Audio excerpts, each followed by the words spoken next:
My girlfriend used a county card and my card for her Dubai girls trip. So I reported it, froze the joint card, saved the invoice screenshot and fraud alert letter, met Celestine for the group chat proof, and watched the county put her on unpaid leave. The first thing I saw was an invoice screenshot with my name on it. It had flight times, hotel nights, and a total that made my stomach twist. At the bottom it said payment pending within 24 hours. I was sitting on a plastic milk crate in the stock room of my shop in Astoria, Oregon. The air smelled like rubber gaskets and machine oil. My phone felt heavy like it was holding a secret I did not want.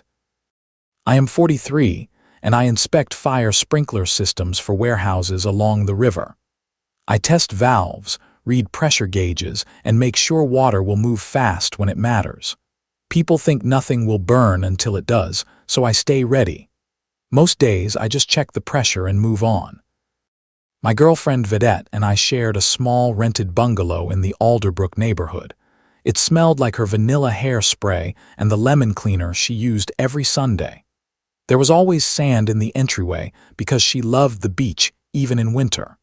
At night our porch light flickered once before it settled, like a nervous blink. Vedette was 41 and worked for Clatsop County as a procurement specialist. She ordered supplies and handled purchase cards, and she talked about ethics rules like they were a badge of honor.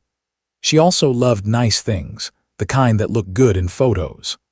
I did not mind treating her sometimes, but I needed it to stay fair. Her friend group had been buzzing for weeks about a girls' trip to Dubai. They talked about rooftop pools and shopping and living like we deserve. Vedette said it would be a reset. I thought she meant a reset from stress, not a reset from reality. A few nights earlier, she stood in the kitchen holding her phone like a microphone. She said, "I'm not letting you get close to me until you pay for my girl's trip to Dubai." Her voice was calm, but her eyes dared me to argue. I replied, "Fair enough," because I wanted to see what she would do next. That was confrontation one. I asked, "Vedette, are you serious?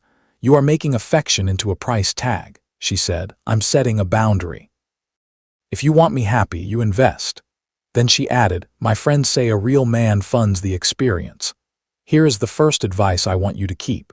When someone ties love to money, treat it like a scam even if it comes with a smile. Love is not a vending machine. If the cost keeps changing, you are not buying a trip, you are buying your own silence." The next day she acted normal, like she had not said anything wild. She cooked pasta and asked about my routes. Then she left a tab open on our shared tablet, the one we used for recipes and bills. That was how the invoice screenshot ended up in my photo roll, synced and waiting for me at work. The invoice was not just for Vedette. It listed 3 other names under Travel Group. The total was enough to wipe out our emergency fund twice, and the payment method line showed the last 4 digits of my card. A mini hook hit me right then. She was not asking me to help. She was already spending my money in her head. I drove home after work and found her in our bedroom holding swimsuits up to the mirror. Shopping bags were spread out on the bed like confetti. She smiled and said, "Do you like the blue one?" I did not answer the question. I kept my voice low and showed her the invoice screenshot. "Why is my card on this?" I asked. Vedette blinked fast like she was surprised I could read. Then she said, "It's just a hold, relax." That was confrontation too. I pushed and said, "A hold is still my money, you did not ask." She flipped it hard and said, "So now you're controlling what I do with my life. You always make me feel small." She grabbed one swimsuit and threw it back in the bag. "My friends told me you would act cheap," she snapped. "They said I should test you and they were right." Her voice got loud and the porch light flickered in the window like it agreed with her panic. I stepped back and took a breath. At work, when a gauge jumps, I do not slam the valve in anger. I check the pressure, then I act clean. So I said, "I'm not paying for Dubai, and I'm not staying in a relationship that sells closeness." Vedette's face changed fast, from anger to a forced smile. "Fine," she said. "We'll talk later when you calm down." Then she added, "I'm going shopping with the girls. Do not ruin my mood." She walked past me and left the house like the argument was a mosquito she swatted away. The moment her car pulled off, my chest went quiet in a strange way. I knew what I had to do. If I stayed, every week would come with a new price, and no one should have to beg for basic kindness. I opened our shared budgeting app and saw a new charge pending. It was from a luxury travel site, the same total as the invoice. My hands shook, but I stayed focused. Here is advice number 2. The second money gets used as a leash. Separate your finances fast and legally. I called my bank and removed my card from the shared digital wallet on the tablet.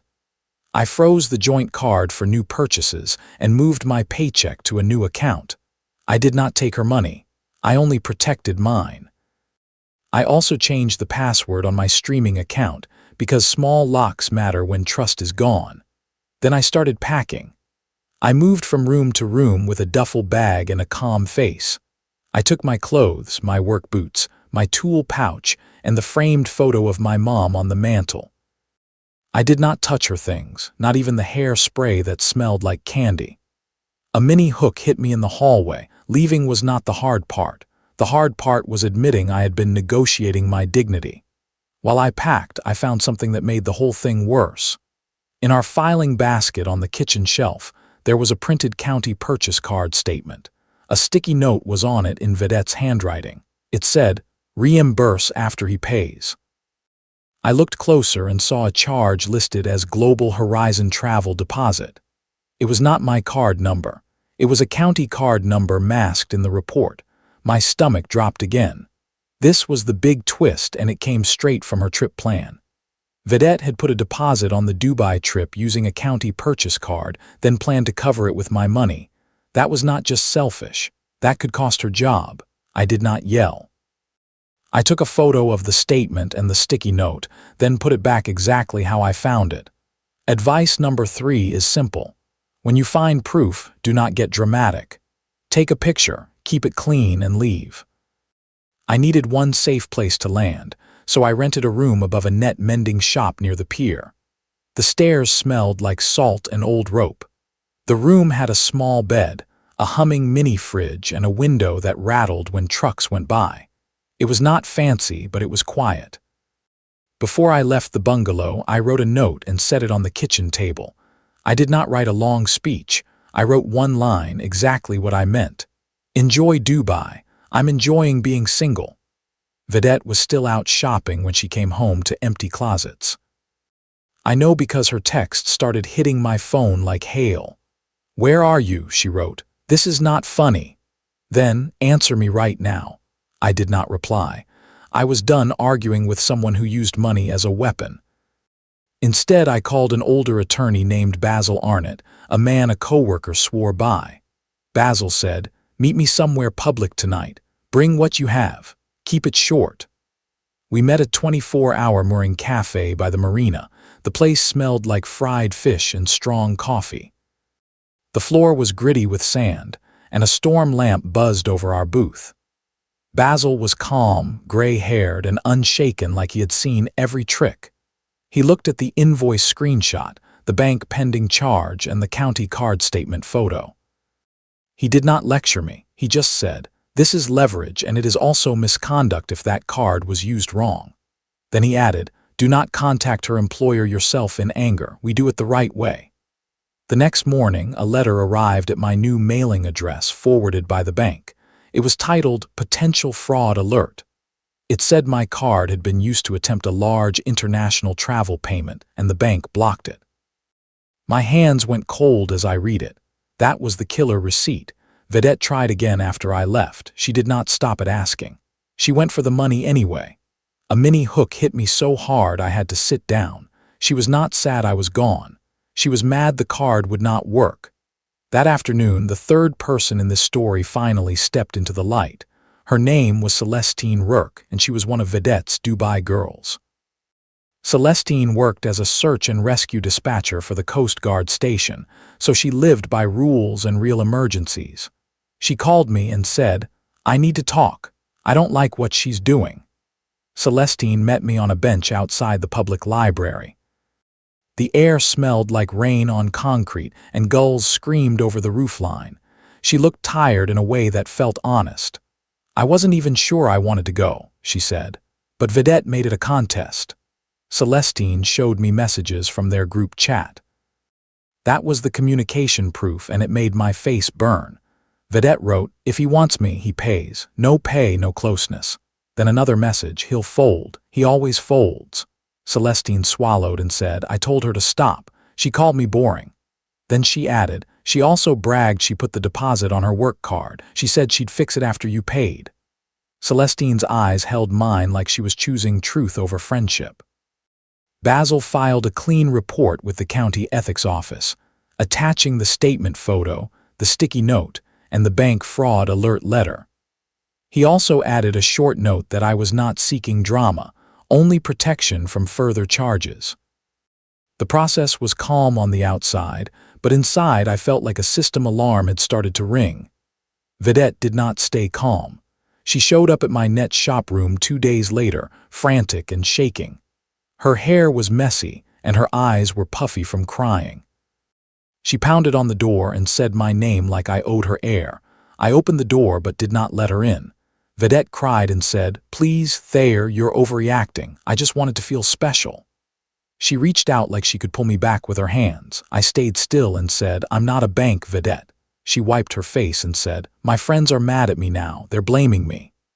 Her voice was small for the first time. Then she tried again. "If you just pay it, this all goes away." A mini hook landed in my chest. She still thought money could erase behavior.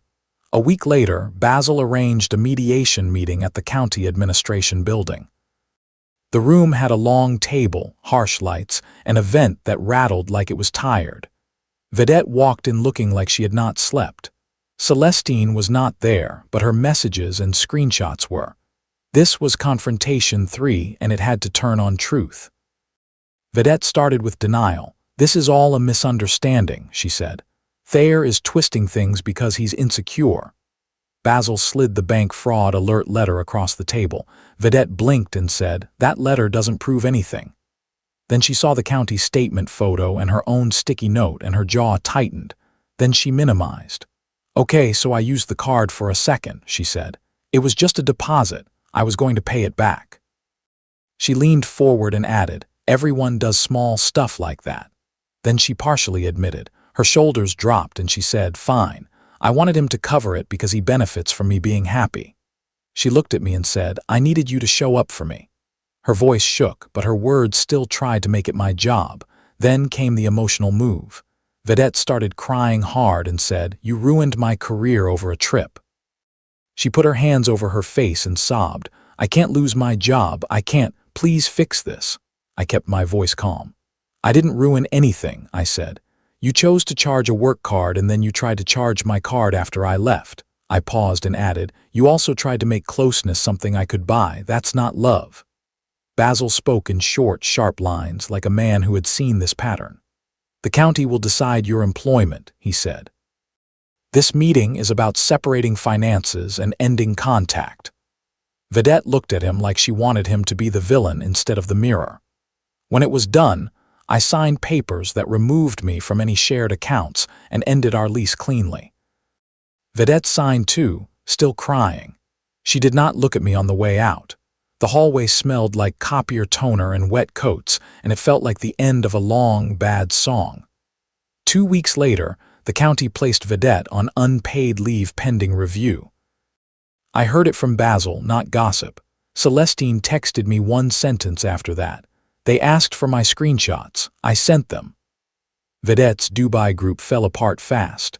One friend posted a smiling photo with a new sponsor tagged, then removed Vedette from the plan. Another friend stopped answering her calls. Celestine told me, "They're still going, just not with her." That betrayal fit the theme like a stamp. People who treat others like wallets also get treated like tools. When the money stops, the friendship stops.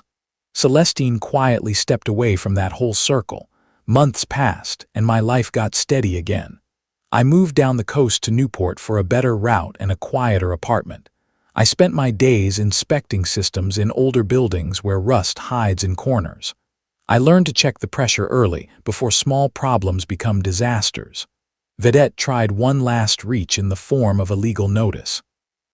It said I owed her shared cancellation fees for the Dubai trip. Basil answered it with one page and a calm tone. After that, the notices stopped.